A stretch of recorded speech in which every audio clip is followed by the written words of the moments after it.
Hello दोस्तों, Suryanshu coaching classes में आप सभी का स्वागत है। आज की हमारी स्टोरी का टाइटल है बॉर्न फ्री। क्या है? बॉर्न फ्री, है ना। इसका यहाँ पे बॉर्न का क्या मतलब हुआ? जन्म से। और फ्री यानी स्वतंत्र। मतलब क्या हुआ टाइटल? जन्म से स्वतंत्र। जैसे हम बोलते हैं कि ही इज़ बॉर्न सिंगर, मतलब कि वो जन्म से ही क्या है? सिंगर है। ही इज़ बॉर्न डांसर, मतलब वो जन्म से ही डांसर है। उसी तरीके से क्या होता है? बॉर्न फ्री, मतलब जन्म से ही क्या है? स्वतंत्र है। ठीक है। तो ये जो कहानी है एक भेड़िए की कहानी है ना। और ये भेड़िया क्या होता है? जन्म से स्वतंत्र ही होता है, हमें पता है। कुत्ते को हम क्या है? पालतू बना सकते हैं, लेकिन भेड़िए को पालतू नहीं बना सकते। वो जन्म से ही क्या है? स्वतंत्र है एकदम। ठीक है। तो उसी के लिए ये टाइटल रखा है। आइए देखते हैं क्या है ट्रांसलेशन। वंस यानी एक बार, देयर वॉज। अब देखिए, देयर के बाद कभी भी बी वर्ब आए। बी वर्ब मतलब वाज वर्ब हो गया, बीन हो गया, बीइंग हो गया, इज आर एम हो गया। ये कभी भी आता है देयर के बाद, तो देयर को पढ़ा नहीं जाता है। मतलब देयर क्या हो जाएगा? हमारा डमी सब्जेक्ट हो जाएगा, है ना।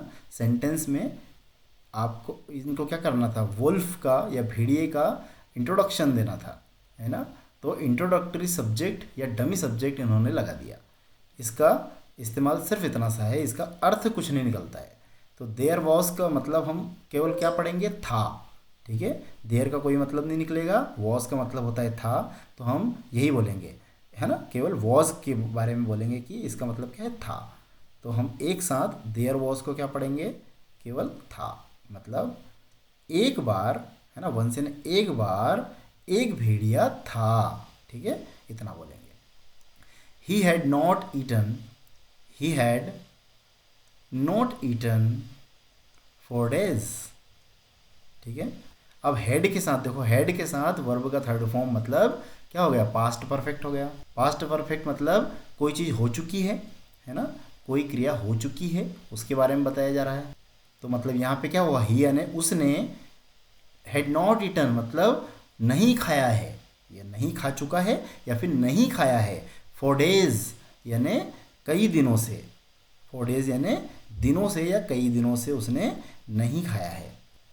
एंड और हैड ग्रोन। अब देखिए, हेड के साथ वर्ब का थर्ड फॉर्म, है ना। मतलब हो गया है। इसको क्या बोलेंगे एक साथ?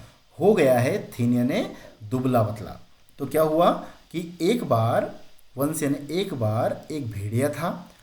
उसने कई दिनों से कुछ नहीं खाया था, है ना। और वो बहुत ही क्या हो गया था? दुबला हो गया था। ठीक है।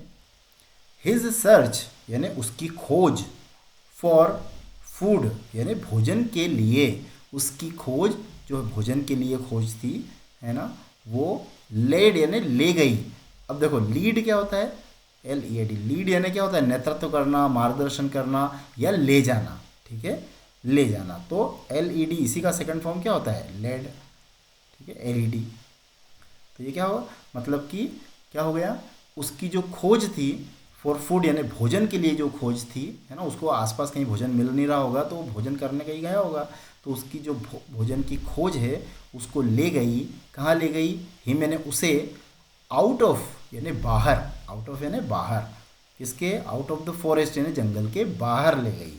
एंड और into the outskirts, into the outskirts of a city। ठीक है। into यानी के अंदर, है ना। किसके अंदर?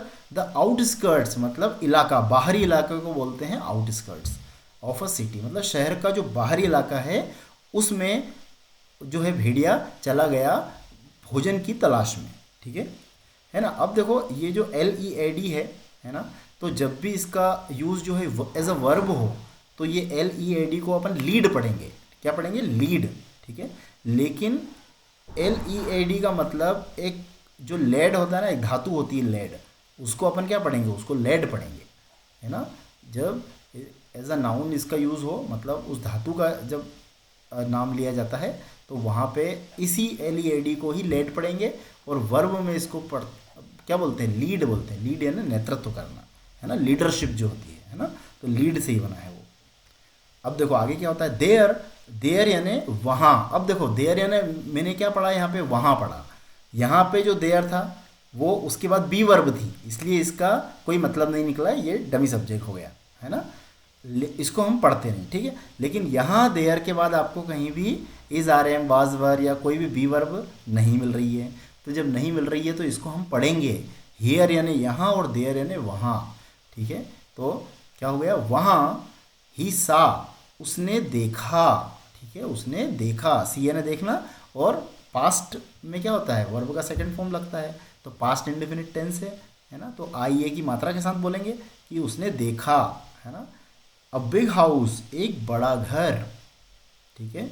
और फिर देखो इन्वर्टेड कॉमा में लगा हुआ है, और इन्वर्टेड कॉमा में क्या लिखा है कि आई माइट गेट, मतलब मैं प्राप्त कर सकता हूँ, है ना। मैं प्राप्त कर सकता हूँ बोल रहा हूँ मैं यहाँ पे, है ना। प्राप्त कर सकता हूँ, बताऊँगा कारण क्यों बोल रहा हूँ। मैं प्राप्त कर सकता हूँ सम फूड यानी कुछ भोजन, हियर यानी यहाँ।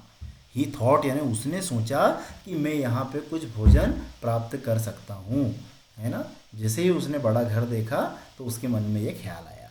अब देखो माइट जो है ना, माइट किसका फॉर्म है, सेकंड फॉर्म मैं का, एम ए वाई, मैं यानी सकना, और माइट यानी सका, है ना। लेकिन मैंने फिर भी यहाँ पे क्या बोला कि मैं प्राप्त कर सकता हूँ, है ना। कारण क्या है कि जो इन्वर्टेड कॉमा में लिखा है ना, देखो इन्वर्टेड कॉमा में लिखा है ये, ठीक है। अब देखो ही थॉट उसने सोचा, मतलब ये पास्ट की बात चल रही है ना। पास्ट की जब बात चलती है तो मे का क्या लिखा जाता है, हमेशा माइट लिखा जाता है, ठीक है। अब ये उसने सोचा था उस समय, क्या सोचा था उसने कि मुझे यहाँ पे भोजन, अच्छा भोजन जो है मिल सकता है, ठीक है। मैं यहाँ पे कुछ भोजन प्राप्त कर सकता हूँ, ये उसने सोचा था। लेकिन आज यदि हम बात करें तो ये कंडीशन, ये तो हो चुका ना पहले, ये प्रोसेस पहले हो चुकी है, मतलब अपने लिए तो ये पास्ट में चली गई अब, है ना। लेकिन उस समय उसने यही कहा होगा ना कि मैं यहाँ पे अच्छा भोजन प्राप्त कर सकता हूँ, प्रेजेंट में तो बोला होगा, ठीक है ना। इसलिए मैं अपन जब इसका अनुवाद करते हैं तो प्रेजेंट में निकालते हैं, ठीक है। लेकिन यहाँ पे पास्ट में हमेशा जो है मेगा माइट लिखते हैं, क्योंकि चीज़ें पहले हो चुकी है, ठीक है। ही थॉट यानी उसने सोचा। अब सेंटेंस पास्ट में है तो आपको पूरा पास्ट बनाना पड़ेगा। ही सा यानी उसने देखा, अ डॉग एक कुत्ते को उसने देखा। और देखो डॉग के बारे में बताया गया है कि सिटिंग इन द लॉन, मतलब वो कहाँ बैठा हुआ था वो कुत्ता बैठा हुआ था लॉन में, ठीक है ना। लॉन क्या होता है, घर के सामने जो घास वाला जो खुला मैदान होता है थोड़ा सा, उसको क्या लॉन बोलते हैं अपन, है ना। उसने देखा कि एक कुत्ता जो है लॉन में बैठा हुआ था। अब एक आप चीज़ आपको समझ में है ना, यहाँ पे कन्फ्यूज़न लग रहा होगा कि भाई यहाँ पे सर यहाँ तो सिटिंग है ना, मतलब जो प्रोसेस चल रही है उसके बारे में तो ये क्या है, ये तो सिटिंग चल रही है। यहाँ तो वो बैठ, जब कुत्ते को देखा था उस समय तो कुत्ता बैठ चुका होगा ना। तो यहाँ पे तो सर आपने प्रेजेंट पार्टिसिपल का यूज़ कर लिया, जबकि यहाँ पे पास्ट पार्टिसिपल मतलब वर्ब के थर्ड फॉर्म का यूज़ होना चाहिए था ना। मतलब कि यहाँ पे तो एस ए टी सेट का यूज़ होना चाहिए, है ना। यही आपको कन्फ्यूज़न चल रहा होगा।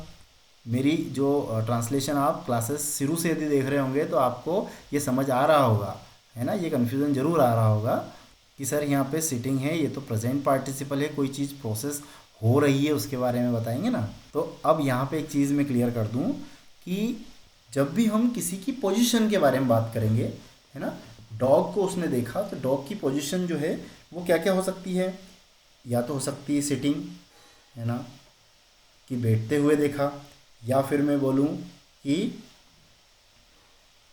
लाइंग यानी लेटे हुए देखा, ठीक है, या फिर मैं बोलूँ कि स्टैंडिंग स्टैंडिंग है ना, खड़े होते हुए देखा, ठीक है। ये सब चीज़ें होती है।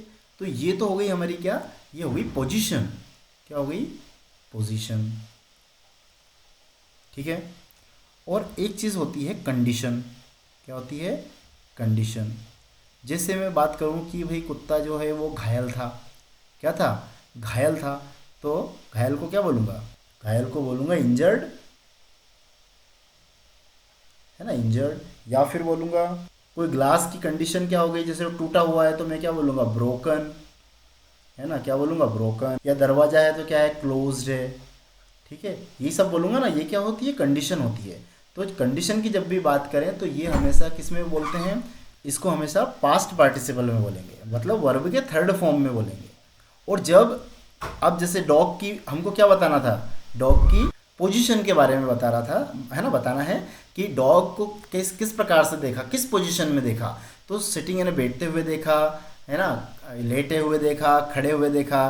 तो जनरली जब भी किसी की पोजीशन की बात की जाए तो वो हमेशा किस में लगाना चाहिए हमको, वो उसमें हमेशा क्या आता है, प्रेजेंट पार्टिसिपल यानी वर्ब के आईएनजी फॉर्म के साथ उसको लिखा जाता है।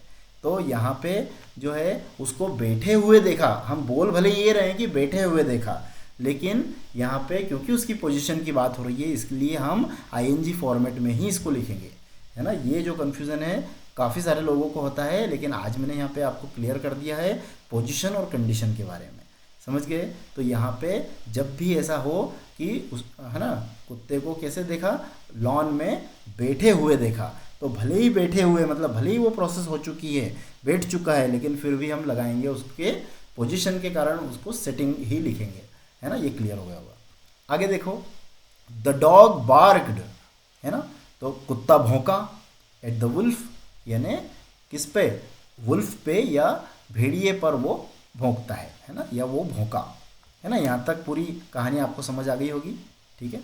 आगे देखो, द वुल्फ सेड, है ना, वुल्फ ने कहा या भेड़िए ने कहा, फ्रेंड दोस्त, यू सीम मतलब तुम दिखते हो, है ना, तुम लगते हो, तुम प्रतीत होते हो, है ना, इसके लिए सीम यूज होता है। तो तुम प्रतीत होते हो स्ट्रांग मतलब मजबूत, एंड एनर्जेटिक मजबूत और ऊर्जावान तुम लग रहे हो, मतलब लगते हो या दिखते हो, है ना। व्हाट इज योर मतलब क्या है तुम्हारा फेवरेट हंट, फेवरेट हंट मतलब ऐसी जगह जहाँ पे जो है तुम बार बार जाते हो, है ना, जहाँ पे तुम बार बार जाते हो, किसके लिए, फॉर सर्चिंग फूड यानी भोजन ढूंढने के लिए तुम आखिर किस जगह जाते हो, तुम्हारा फेवरेट हंट क्या है। अब जो हंट होता है ना, ये शब्द हंट जो होता है इसका मतलब कई सारे मतलब होते हैं। एक हंट का मतलब जैसे यदि एडजेक्टिव के रूप में इसको यूज़ करूँ मैं तो हॉन्टेड हाउस में बोलता हूँ, हॉन्टेड हाउस, है ना, मतलब डरावना घर या भूतिया घर, उसके लिए भी हॉन्ट यूज़ होता है ना, स्पेलिंग यही है, लेकिन उसको एज अ एडजेक्टिव जब यूज़ करूँ, है ना, क्योंकि हाउस तो क्या हो गया, हमारा नाउन हो गया, ये तो हाउस हो गया। अब हाउस के बारे में बताऊँ कि हॉन्टेड है वो, है ना, हॉन्टेड, तो नाउन की विशेषता कौन बताता है, एडजेक्टिव, है ना, एडजेक्टिव। तो एडजेक्टिव में यदि एज अ एडजेक्टिव अपन हॉन्ट की बात करें तो ये क्या है, भूतिया होता है इसका मतलब, ठीक है ना। लेकिन यहाँ पे वो एक ऐसे प्लेस की बात कर रहा है जहाँ पे वो भोजन करने के लिए, है ना, जाता है। तो what is your favourite haunt, तुम्हारा फेवरेट हॉन्ट क्या है ना, मतलब यहाँ पे एज अ नाउन यूज़ हो रहा है, what is your favourite haunt, है ना, फॉर सर्चिंग फूड, मतलब है ना, समझ आ गया होगा कि भोजन को खोजने के लिए तुम्हारा फेवरेट हॉन्ट या फेवरेट जगह कौन सी है, ठीक है। द डॉग रिप्लाइड, कुत्ते ने जवाब दिया या उत्तर दिया। क्या उत्तर दिया आप समझिएगा, आई डोंट गो, मैं नहीं जाता, है ना। डोंट क्यों लगाया, क्योंकि ताती ते जब आता है ना, तो कौन सा टेंस होता है, या डू या डज आता है तो प्रेजेंट टेंस होता है, प्रेजेंट इंडेफिनिट, ठीक है। अब ये प्रेजेंट इंडेफिनिट का नेगेटिव टेंस है, तो नेगेटिव जब आता है तो डू और डज में से आई के साथ तो डू यूज होता है ना, ये सब आपको पता होगा। तो आई डोंट गो, मैं नहीं जाता हूँ, सर्चिंग यानी खोज करने के लिए या ढूंढने के लिए, फॉर फूड, है ना, सर्चिंग फॉर फूड मतलब मैं भोजन की तलाश में या भोजन ढूंढने के लिए नहीं जाता हूँ। आई लिव हियर, मैं यहाँ यहीं रहता हूँ या मैं यहाँ रहता हूँ। माई मास्टर, मेरे जो मास्टर हैं, मालिक हैं, फीड्स मी, मुझे खिलाते हैं। फीड का मतलब क्या होता है, फूड यानी भोजन होता है ना, फूड यानी भोजन होता है, लेकिन फीड यानी क्या होता है, फीड यानी ये वर्ब हो गई, फीड यानी खिलाना, तो फीड्स यानी खिलाता है, मी यानी मुझे, मेरा मालिक मुझे खिलाता है, ठीक है। द वुल्फ सेड, वुल्फ ने कहा या भेड़िया ने कहा, क्या कहा, आई विल लिव, मैं रहूँगा, हियर यानी यहाँ, है ना, फ्यूचर इंडेफिनिट है तो कैसे बोलेंगे, आई विल लिव हियर, मैं यहाँ रहूँगा। टू यानी मैं भी, इसका क्या मतलब हुआ, मैं भी यहाँ रहूँगा। लुक देखो, हाउ लीन मतलब कितना दुबला पतला या कितना दुबला आई हैव बिकम मैं हो चुका हूँ, है ना। आई के साथ हैव लगा है ना, तो हैज़ हैव जब भी लगता है और वर्ब का थर्ड फॉर्म है ना, ये वर्ब का थर्ड फॉर्म है, तो हैव के साथ वर्ब का थर्ड फॉर्म मतलब कि प्रेजेंट परफेक्ट। तो कैसे बोलेंगे, मैं कितना दुबला हो गया हूँ या हो चुका हूँ। विदाउट फूड यानी बिना भोजन के मैं कितना दुबला हो चुका हूँ, है ना। बिकम का मतलब क्या होता है, हो जाना। बिकम का मतलब होना होता है ना। तो मैं कितना दुबला हो चुका हूँ विदाउट फूड यानी बिना भोजन के। बट परंतु वेट अ मिनट, एक मिनट इंतजार करो या एक मिनट रुको। अब देखो वो बात कर रहा था कुत्ते से, है ना, बातें कर रहा था, वो अचानक से उसे कुछ दिखाई दिया, तो हम इसी तरीके से बोलेंगे ना, वेट अ मिनट, है ना, एक मिनट रुको। वॉट इज दैट मतलब वॉट इज दैट क्या है वह, है ना, वह क्या है। अराउंड योर नेक, अराउंड यानी आसपास, योर नेक मतलब तुम्हारे गले के आसपास वो क्या है। तो डॉग रिप्लाइड, डॉग ने उत्तर दिया। देखो अब क्या उत्तर देता है वो, है ना। जैसे वोल्फ ने क्या है, उसका ये पट्टा बंधा हुआ था ना, ये देख लिया था, तो भेड़िए ने वही पूछा उससे कि क्या है, तो कुत्ते ने रिप्लाई दिया अ चैन, एक जंजीर या एक चैन, सो दैट ताकि, मतलब उसने क्या बताया कि यह एक चैन है, सो दैट यानी ताकि, है ना, वो कारण बता रहा है कि ये बंधी है, तो ये इसका कारण क्या है। तो एक चेन है ना, ताकि आई मे नॉट हार्म, है ना, आई मे नॉट मतलब मैं नहीं सकूं, नहीं सकूं क्या नहीं कर सकूं, हार्म नहीं कर सकूं यानी नुकसान नहीं पहुंचा सकूं, एनी वन यानी किसी को, है ना। आई मे नॉट हार्म मैं नुकसान नहीं पहुंचा सकूं, एनी वन यानी किसी को, और या फिर या अथवा भी बोलते हैं इसको, अथवा रन अवे यानी, रन अवे यानी भाग जाना, है ना, भाग जाना। तो अब इसका जो रन अवे है इसका सब्जेक्ट, और सब्जेक्ट तो यही हुआ ना आई, तो आई मे नॉट हार्म, और यहाँ पे क्या बोलेंगे, आई मे नॉट रन अवे, है ना। और के बाद मतलब अंडरस्टूड है कि यही सब्जेक्ट होगा और यही मे और नॉट भी लगा होगा इसी के साथ। तो I may not harm anyone और I may not run away, है ना। ऐसा है कि मैं किसी को नुकसान नहीं पहुंचा सकूं और मैं भाग नहीं सकूं, ठीक है। इसलिए ये जो है पट्टा जो है मेरे गले में बंधा हुआ है। तो अब जो है भेड़िए को समझ आ गया कि यार ये तो क्या है, गुलाम है। तो अब देखो, द वुल्फ सेड, वुल्फ ने कहा या भेड़िए ने कहा गुड बाय क्या बोला, गुड बाय। अब शुरुआत में तो वो समझ रहा था कि यार इसकी ज़िंदगी कितनी अच्छी है ना, इसको तो खाना यहीं मिल जाता है, मालिक इसका बढ़िया ध्यान रखता है, तो मैं भी यहीं रहूँगा, इसका मन था शुरुआत में। लेकिन बाद में उसको समझ में आ गया कि यार ये पट्टे से बंधा हुआ कुत्ता है, गुलाम है ना। तो उसको अब जो है, भेड़िया तो हमेशा क्या होता है, फ्री रहता है, अपना मन मर्जी का मालिक होता है ना। तो उसको उसने क्या कहा, आप देखिए, बहुत अच्छी चीज़ उसने बोली, गुड बाय यानी अलविदा। आई would rather, I would rather, would rather का मतलब होता है पसंद करना। आई वुड रादर मतलब मैं पसंद करूँगा, करूँगा क्यों बोलेंगे, क्योंकि ये विल का ही तो वुड हुआ है ना। विल को, विल का ही फॉर्म होता है एक वुड, ठीक है। तो जो वुड रादर एक साथ यूज़ होता है हमेशा, विल रादर नहीं होता, क्या होता है वुड रादर। मतलब क्या हुआ कि ये सेंटेंस तो पहले हो चुका है ना, स्टोरी पहले से बन गई है, तो ये पुरानी बात है। मतलब विल का जब पास्ट फॉर्म है तो वो क्या होता है, वुड होता है। तो अपन क्योंकि सेंटेंस बन चुका है, इसको सेंटेंस को पास्ट में बनाना है, तो सेकंड फॉर्म यूज़ करेंगे, तो विल की सेकंड फॉर्म होती है वुड, ठीक है। तो ये क्या क्या होगा, और वैसे भी वुड रादर ही यूज़ होता है, इसका मतलब होता है वुड रादर जब एक साथ यूज़ होता है तो पसंद करना। मतलब जैसे मैं बोलूँ I would rather drink tea than coffee, है ना। क्या बोलूँगा कि मैं कॉफ़ी के बजाय टी लेना पसंद करूँगा, है ना, चाय पीना पसंद करूँगा। I would rather drink tea than drink coffee, ठीक है। उसी तरीके से लिखा है आई वुड रादर डाई, मतलब मैं मरना पसंद करूँगा, हंग्री यानी भूखा, है ना, भूखा मरना पसंद करूँगा। एंड बी फ्री मतलब जैसे ये डाई हंग्री लिखा है वैसे ही बी फ्री लिखा है कि मैं भूखा रहना पसंद करूँगा और स्वतंत्र रहना पसंद करूँगा। देन, है ना, वुड रादर के साथ फिर अगले उसमें क्या आता है, देन आता है। देन बजाय कि बी अ स्लेव, मतलब गुलाम रहने से अच्छा मैं भूखा रहना पसंद करूंगा और फ्री या स्वतंत्र रहना पसंद करूंगा, है ना। वुड रादर के बाद जो वर्ब आती है ना वो हमेशा फर्स्ट फॉर्म में आती है ना, वर्ब का फर्स्ट फॉर्म। इसीलिए देखो एंड के बाद में जो बी लगाया है वो भी फर्स्ट फॉर्म है ना।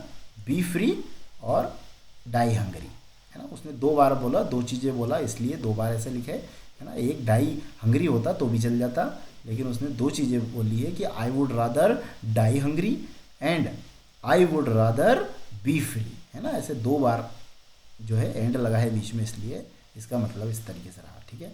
देन किसकी बजाय, है ना, बजाय की बी अ स्लेव। यहाँ भी देखो बी क्या है, वर्ब का फर्स्ट फॉर्म ही लगा है ना। और स्लेव के बारे में बताया गया कि स्लेव कैसा slave, who is well fade, जो कि अच्छे से खिलाया गया है ना। ऐसे स्लेव की बजाय, है ना, ऐसे स्लेव बनने की बजाय मैं मरना पसंद, ये मतलब भूखा रहना पसंद करूँगा या स्वतंत्र रहना पसंद करूँगा, ठीक है। ठीक है, तो चलिए दोस्तों कमेंट बॉक्स में ज़रूर बताएं कि आपको स्टोरी कैसी लगी। मिलते हैं अगली वीडियो में, तब तक के लिए नमस्कार, bye bye, see you soon. आपका दिन शुभ हो।